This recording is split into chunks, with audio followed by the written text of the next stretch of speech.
Чочуа. Кадича 7-класстын окуучусу, ал классташтарынын арасында үлгүлүү жүрүм-туруму менен айырмаланат. Сабактыда 4-5 деген балдарга окуйт. Окуя болгон күнү эжеи менен айтышып, чыр жаралганын мындайча ырастайт. Биринчи биз ошол сабак башталгандан кийин классымда бир кыз менен урушуп кеткен эжекечи. Анан кызы экөөбүз айтышып кеттик. Кызы сөгүндү эле, анан кызды кыйкырсам, апасы эмне кыйкыртасың деп атпайбы? Анан кийин кызыңызды тыйып койбойсузбу десем, апасы сволочь деп библиям асылып кетти, дагы кыйкырып кетти мага. Ошо айтышып кетти эле, жин келип менен чыгарды.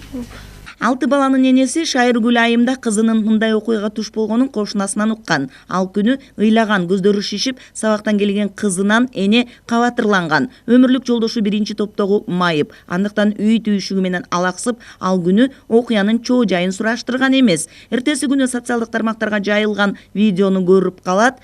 Мугалимдин сабаганын көрүп ызаланган. Мектептин директору мугалим менен кошо келип, Кадичадан жана ата-энесинен кечирим сураган. Чакырды, ата-энелер барды, бирок бири-бирибизди кечиришкенбиз да. Мен деле неме кылбадым, эми аяка бияка сүйлөбөйм. 5 баласы бар экен, жаш кадыр экен дедим. Эжекелер неме кылып менен кечкурун үйгө келип немеге ровдга деп алып кетти. Ичинде ошо келин бар экен.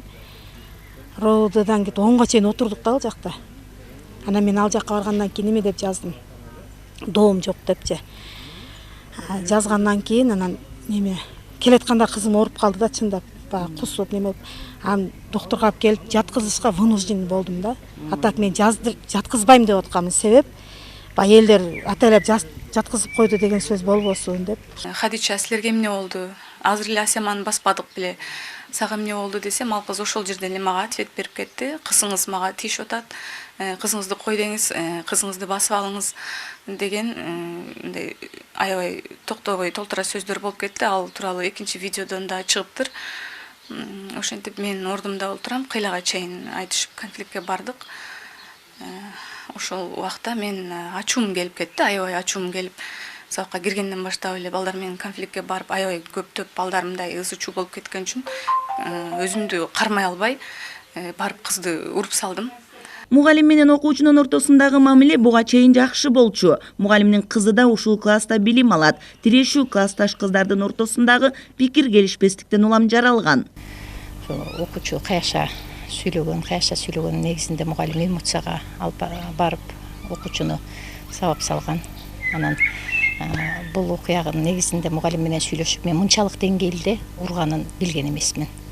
Мугалим дагы билдирүү жасаган эмес мага. Мен 24 майда башка мугалимден өтүп угуп, мугалим менен сүйлөшүп, мугалим айтты, мен ата-энесине барып кечирим сурадым. Кечирди, кызым дагы кечирим сурапты, мугалимге антип каяша сүйлөбөш керек экен деп. Анан бул ата-эне өзү алып келип отурат, видеосучу. Ата-эне алып келип отурганда мен чындыгында шок болдум, антип окуучунун сабап койгонун.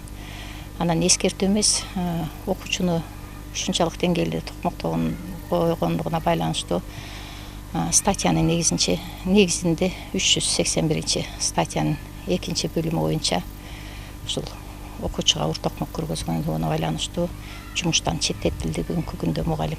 Окуянын чоо жайын Сузак райондук ички иштер бөлүмү тергеп жатат. Ал эми мугалим кызматынан бошотулду. Айтмакчы, биздеги маалыматтарга караганда мугалим эжей да саламаттыгы начарлап, шаардагы ооруканага жаткырылган. Ал эми Кадичанын абалы канааттандыраарлык Багыш айылындагы аймактык оорукананын хирургия бөлүмүндө дарыланууда. Азыркы акыбалы кечеге караганда кыйла жакшы.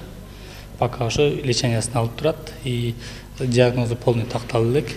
Азыр данный момент предварительный диагноз боюнча неме болуп турат. Аны заключительный диагноз мен өзүм жалгыз койбойм.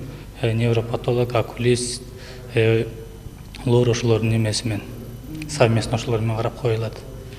Ошо. Келгенде кандай? Келгенде бир аз оорураак келген. Общая слабость, көйнө айланып кусуп, ошентип келген, сотрясение симптомдору менен келгенде. Коомчулукта ар кандай талкуу жараткан бул окуянын жүз бергенине Кадичанын апасы да тынчсыздануусун билдирди. Мындай окуянын кайталанбашын каалайм дейт. Кыял Сабирахунова, Алмамбет Кулушев, ЛТР, Сузак районунан.